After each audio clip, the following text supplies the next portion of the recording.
A história de José, parte 1, a inveja e traição que iniciou a jornada do futuro grande governador do Egito. Muito antes de se tornar um dos homens mais importantes do Egito, José era apenas um jovem pastor que vivia com sua família na terra de Canaã. Ele era filho de Jacó, também chamado Israel, e desde pequeno recebeu um carinho especial de seu pai. José havia nascido quando Jacó já era mais velho e por isso era amado de maneira diferente dos outros filhos.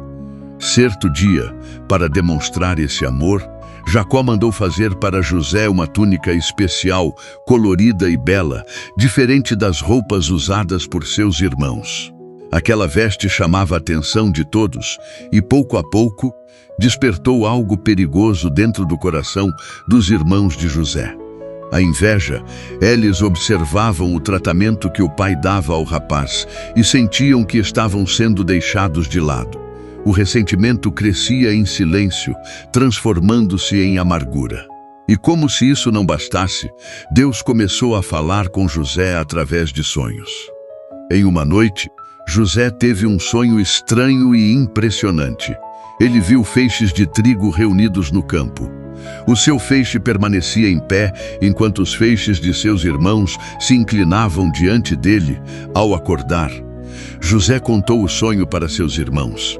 Mas, ao invés de alegria, suas palavras provocaram ainda mais raiva. Eles perguntavam entre si: será que esse rapaz pensa que um dia governará sobre nós? A inveja aumentou. Algum tempo depois, José teve outro sonho. Dessa vez ele viu o sol, a lua e 11 estrelas se curvando diante dele. Novamente contou o que havia visto. Até mesmo seu pai ficou intrigado com aquelas palavras. Mas enquanto todos se perguntavam o significado daqueles sonhos, Deus já estava escrevendo uma história muito maior do que qualquer um deles podia imaginar. Os dias passaram. Certa ocasião, os irmãos de José levaram os rebanhos para pastar longe de casa. Jacó, preocupado, chamou José e pediu que fosse verificar se tudo estava bem, sem hesitar. O jovem partiu em busca dos irmãos. Depois de uma longa caminhada pelo campo, eles o avistaram de longe. A túnica colorida o tornava facilmente reconhecível. E naquele momento, a inveja acumulada durante anos transformou-se em um plano cruel. Antes mesmo de José chegar, começaram a conspirar. Ali vem o sonhador, diziam. Vamos acabar com ele. Inicialmente pensaram em matá-lo, mas Rúben, o irmão mais velho, tentou impedir aquela tragédia. Então decidiram lançar José em uma cisterna vazia. Quando José finalmente chegou, foi cercado. Arrancaram sua túnica, ignoraram seus pedidos. Não ouviram suas lágrimas e o lançaram dentro do poço escuro. Ali, sozinho, cercado apenas pelo silêncio, José provavelmente não conseguia entender por que estava sofrendo daquela forma. Jovem que sonhava com promessas agora estava preso em uma cisterna abandonada. Mas Deus continuava presente, mesmo quando tudo parecia perdido. Pouco depois, uma caravana de mercadores passou por aquela região. Então Judá teve uma ideia. Ao invés de matar José, poderiam vendê-lo como escravo. Assim fizeram. Por algumas moedas de prata, entregaram o próprio irmão a desconhecidos. José foi levado para longe de sua terra, de sua família e de tudo o que conhecia. Enquanto isso, seus irmãos pegaram a túnica colorida, mancharam-na com sangue de um animal e a levaram ao pai. Quando Jacó viu aquela roupa ensanguentada, acreditou que seu filho havia sido morto por uma fera selvagem. Seu coração se despedaçou, dias se transformaram em semanas. Semanas viraram meses e a tristeza de Jacó permaneceu. Mas José estava vivo, levado como escravo para uma terra distante chamada Egito, uma terra de enormes cidades, palácios grandiosos e costumes completamente diferentes. Ali ele foi comprado por Potifar, oficial importante do faraó e comandante da guarda real. Aos olhos humanos, parecia o fim dos sonhos, parecia o fim das promessas, parecia o fim de qualquer esperança. Mas a Bíblia revela algo extraordinário. O Senhor estava com José, mesmo sendo escravo. Mesmo estando sozinho, mesmo longe de casa, tudo o que José fazia prosperava. Sua dedicação, sua honestidade e sua sabedoria chamavam atenção.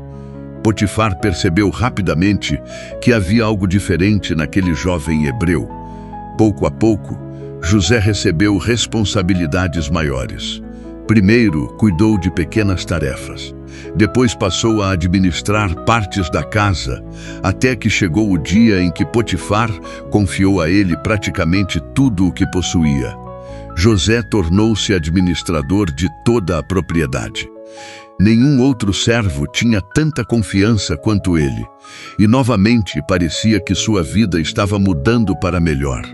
Depois de tanto sofrimento, finalmente surgiam sinais de esperança.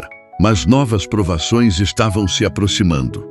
José era um homem de boa aparência e a esposa de Potifar começou a observá-lo.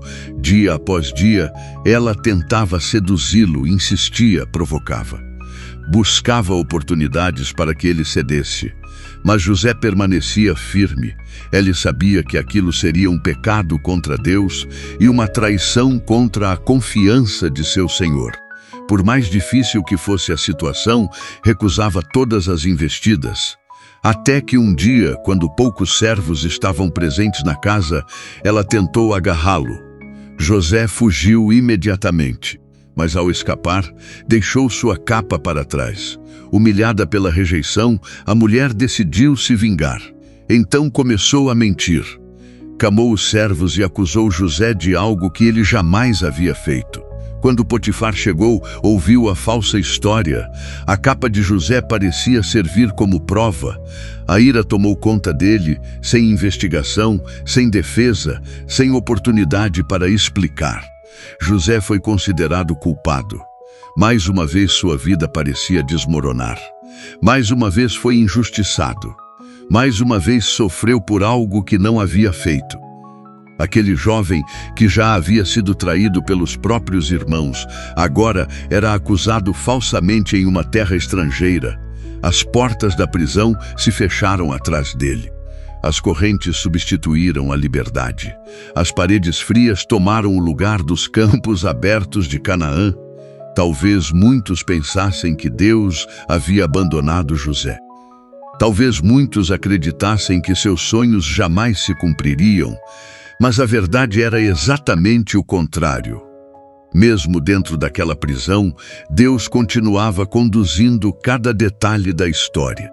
E seria justamente naquele lugar inesperado que acontecimentos extraordinários começariam a mudar o destino de José para sempre.